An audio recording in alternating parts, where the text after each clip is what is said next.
Pozdrav! U ovom videu vam govorim o tome kako platiti svoje račune, komunalije ili neke druge račune, čak i za kupnju auta. Sve možete napraviti putem kripta. Sad ćemo proći taj proces. Ovo se radi preko platforme Electrocoin. Koliko ja znam, jedino oni nude ovo, barem kod nas u regiji. Znači, kad dođete tu na njihovu stranicu Electrocom.eu, ako niste već izabrali hrvatski, onda si tu izaberite hrvatski i vidjet ćete ovdje, osim ovog normalnog standardnog kupovanja i prodaje kripta za eure, vidjet ćete da imaju i tab plati račun. Znači, kad odete na plati račun, ovdje ćete izabrati s čim ćete platiti. Evo, ja ću recimo platiti sa Solanom, kažete plati. I ovdje ćete reći, ako ste na mobitelu, onda ćete ovdje reći skeniraj i plati i to ću vam pokazati malo kasnije, snimio sam s mobitela, a ako niste, onda kažete da onda unesete podatke sa računa. Ja ću sada platiti svoju pričuvu, evo unijet ću tu podatke i proći ću kroz proces.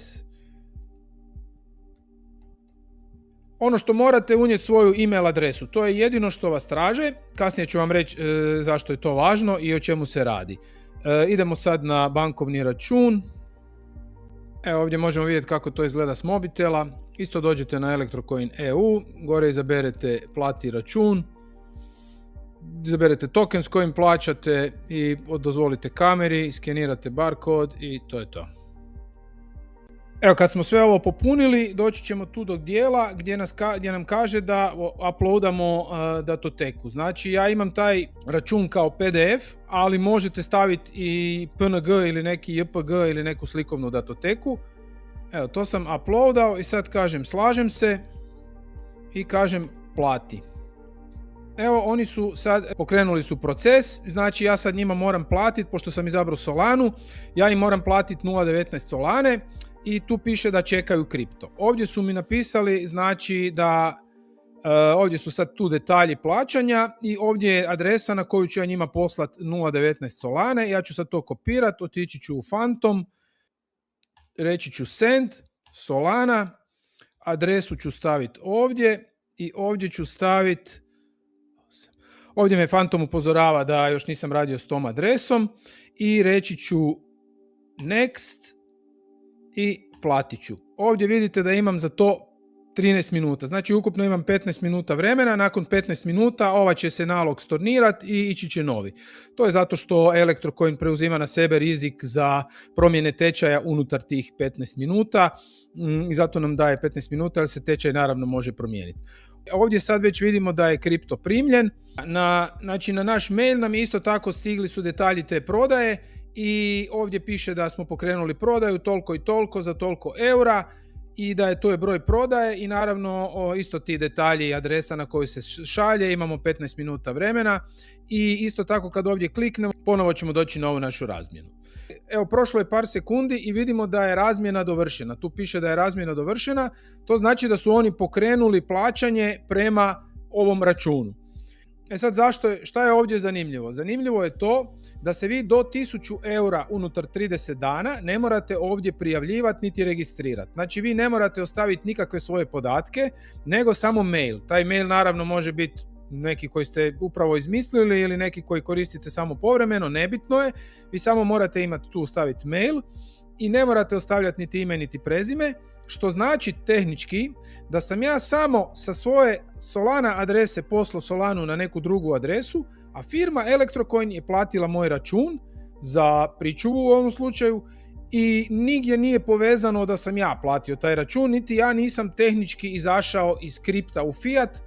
Dok god ja nisam ovdje ostavio svoje podatke, te dvije radnje, mene kako šaljem Solanu na neku adresu i Electrocoin kako plaća moj račun, nisu povezane. I ako to radite do 1000 eura mjesečno, vi niste zapravo nigdje evidentirani i to je recimo zgodna stvar za one koji imaju neke prihode u kriptu ili nešto rade u kriptu, da mogu plaćati svoje račune, a da ne moraju nigdje ostavljati svoje podatke. Svi znamo da ti podaci na kraju mogu završiti tamo gdje ne treba, sve to može biti hakirano, ovako je najsigurnije i najelegantnije, samo morate paziti da ne pređete 1000 eura.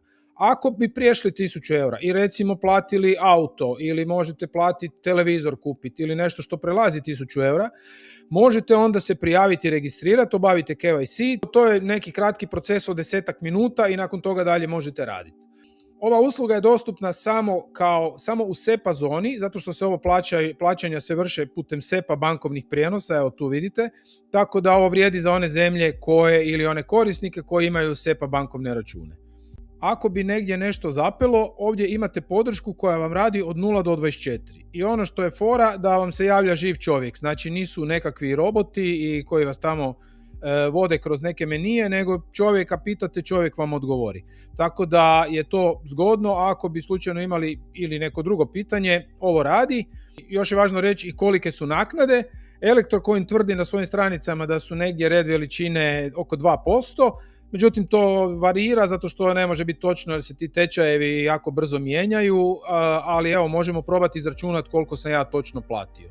Znači ja sam platio 0,19 Solana,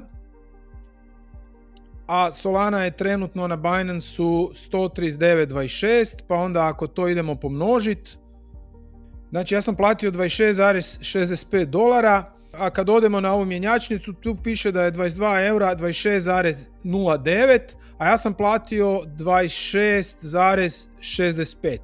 Znači od 26,09 do 26,65, ajmo vidjeti koliko je to. Evo ja sam platio 2,14%. Znači cijela ta priča me koštala 2,14%, naravno mora i Electrocoin od nečega živjeti, tu su operativni troškovi, ali moramo tu uzeti u obzir i da Solana evo sad nešto divlja, pa sad možda se cijena i nešto mijenjala, uglavnom teško je to izračunati, ali evo kao što su oni napisali na svojoj stranici, cirka 2% vam je cijena te usluge u odnosu na nekakav srednji tečaj valuta. Ako želite ovo isprobati, ostavio sam vam link u opisu ovog videa. Evo, ja se nadam da vam je ovo bilo zanimljivo, pa ako je, lajkajte, šerajte i vidimo se u nekom novom videu. Pozdrav!